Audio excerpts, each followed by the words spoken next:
Hej igen. Jeg vil vise jer trækket fra den 7. december, og det hedder Professor's Nightmare.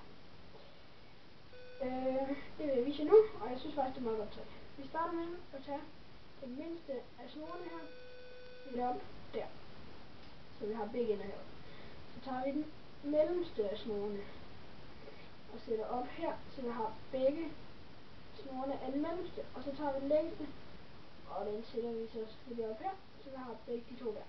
Så hvis vi hiver i de to længste og den mellemste, kan vi faktisk se, at alle rækkerne bliver lige lange. Alle tre, både det lille og det mellemste og det store.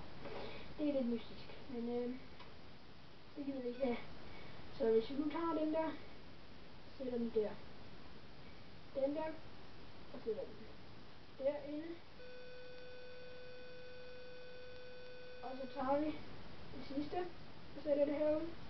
Så hvis vi hiver den her og de her to, kan I se,